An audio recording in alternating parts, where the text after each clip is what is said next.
Good afternoon, everyone.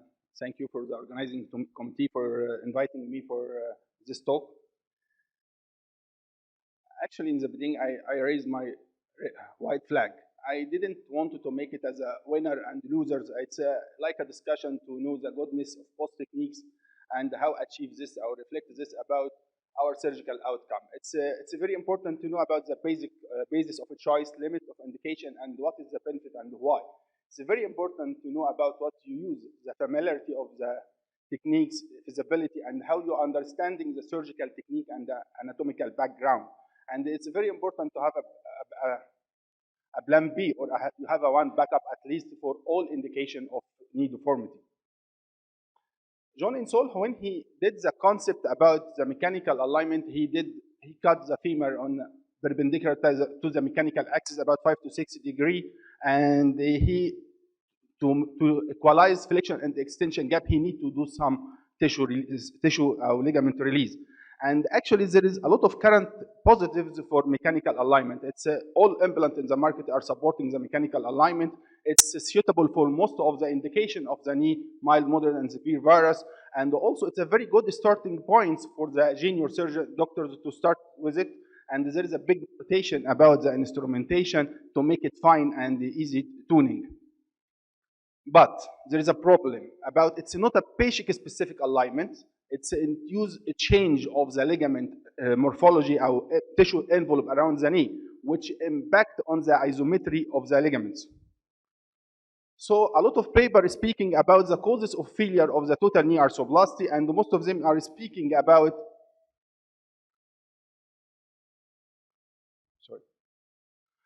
aseptic loosening, instability, polyethylene wear, arthrophyprosis, and all of this stuff.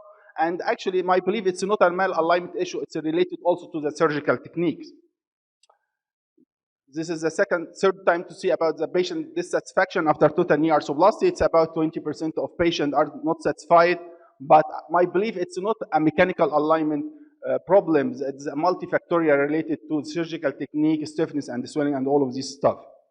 So Stephen Howell, he started to have a concept of a kinematic alignment. It's a very nice concept. He need to don't do a resect of the distal femur. It's just a resurfacing, and he equal or symmetrical posterior condylar resections.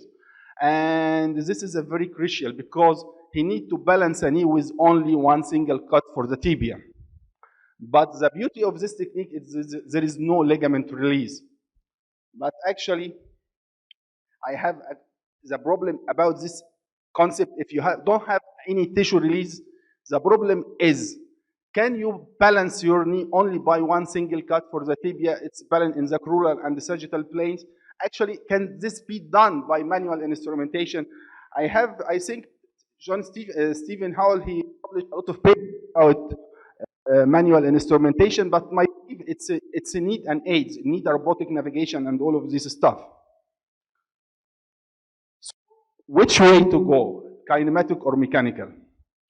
I think this is our people is different. This is our patients.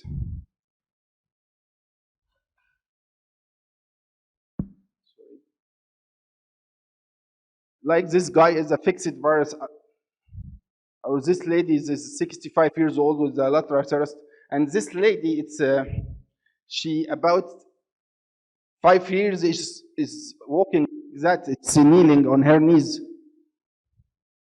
It's not waking. And this lady with a severe valgus deformity was incompetent of the medial collateral ligament. Mechanical alignment is applicable for most of morphologies and shapes. So this is a very nice paper, was published by William Long about Insole cases, and he reviewed all of his cases in the patient less than 55 years old. And he saw that about 92% survivorship with patient at 30 years follow-up. And in this study, he has an average malalignment about 3.2 degree of valgus. And another nice paper from Mayo Clinic is about the effect of post-operative mechanical alignment. He saw that the patient with a deviation from up to 3 degrees of varus deformity, it will not affect about the survivorship of the procedure. Also, another paper came from Dr. Reuters about the coronal alignment. He reviewed about 6,000 total knee, and he found that outlier beyond this 3 degree of varus deformity had a high failure rate. If you have a varus knee, it's a collapsed. If you have a valgus knee, there is a residual laxity. Always there is a price malalignment. There is another, in his Reuters, in his study, he saw this low failure rate with a patient with a neutral alignment comparing with a patient in a varus or valgus outside the borders. There is some concept about if you can have a neutral alignment, but I can put a knee in a valgus or put a tibia in a varus. Actually, in this paper, Reuters also, he published that if you have a patient with a valgus femur, you have about 7% or 7 times high failure rate comparing with a patient in a neutral, and the same on a varus alignment. Another winning paper is speaking about the value of varus cut of the tibia, and there is, if you see this, if you have a patient with a varus degree of cut more than 3 degrees, you have about 17 times excess and increase in the failure rate, and this failure rate increase up to 168 if your patient have a body mass index more than 33. But the very interesting thing is, if you have a patient with overweight and you cut a tibia perpendicular to its shaft, is a lower failure rate. Another paper was just speak about it. This is about comparing between the kinematic and the mechanical alignment in 2 years follow-up by Dr. Young, and there is actually no difference. But very interesting, when the same group published this paper to follow the same group after 5 years, there is no difference, but there is some problem about kinematic malalignment in the form of patellar dislocation, stiffness, and instability.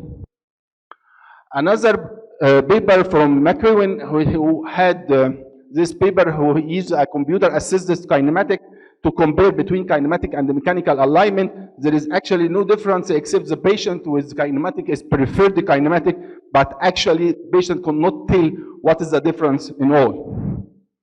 Another meta-analysis came in comparing between kinematic and the mechanical alignment. There is no big difference. Even in GATE, Nicolas Dominique, he published that he comparing about 14 patients with kinematic alignment and 15 patients with mechanical alignment. In a GATE analysis, there is no difference. So my question is, can alternative alignment be used without boundaries?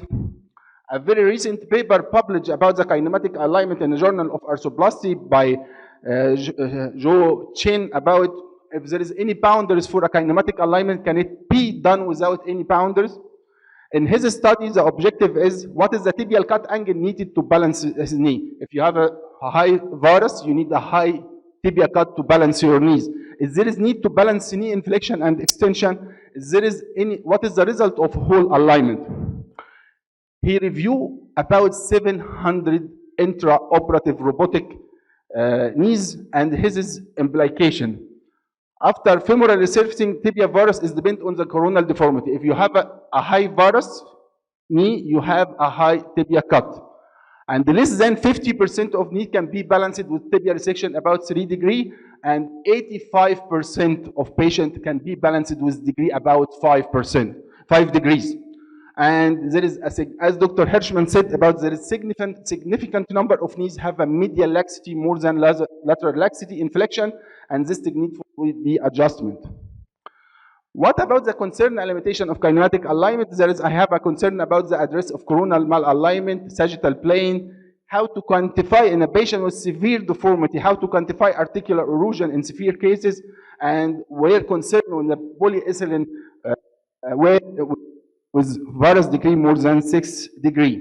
This is a very nice paper, was published by Dr. Stephen he reviewed about 200 of his cases in a 6 years follow-up with survivorship more than 97%, but with the range of varus about 7.5 to 8. And this is very extremely bad because this is Dr. Stephen Howell, but this is not a routine.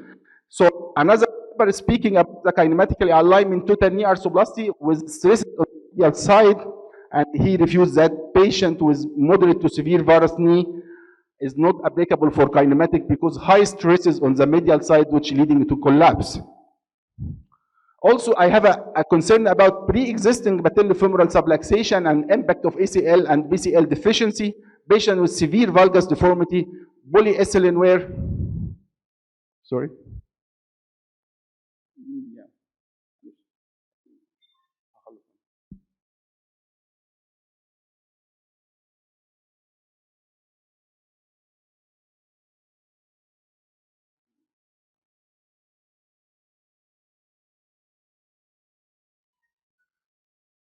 So I think all of these concern and limitation, not problem with mechanical alignment. So some takeaway based on the current evidence, I think kinematic alignment is applicable for a patient with mild and moderate deformity. You can use it with a patient with inclination more 5-degree in cushions. You need to have a support. You need to have aids, navigation or robotic with minimal reduced soft tissue trauma surgery and no releases. So my belief, if you have to do mechanical alignment without soft tissue release, it will be a great value, because the beauty of the kinematic alignment is there is no soft tissue release. This is a paper published by Dr. Kabbani and Sam Tarabish, the role of posterior oblique ligament to freedom of the medial collateral ligament, especially in a severe varus deformities, and how it works. Actually, they publish a, sorry.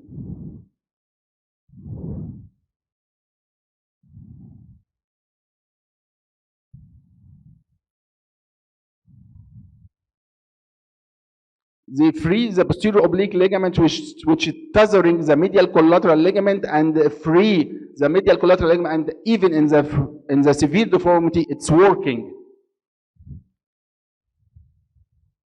Also, if you need to use an robotic, you can use adjusted mechanical alignment to maintain your knees about 3 degrees, to persect with the coronal alignment and the joint line, and to stay within the titrated soft tissue envelope, but still the classic mechanical alignment is the first and the last resort for a patient with severe pathologies. My take-home message: mechanical alignment is a time-tested, familiar with long-term outcome, with well-refined instrumentations. Small deviation up to 3 degrees, it can work with good survivorship. Kinematic malalignment, kinematic alignment, it can need to work with certain boundaries. With patients with severe deformity, it cannot work. Thank you so much.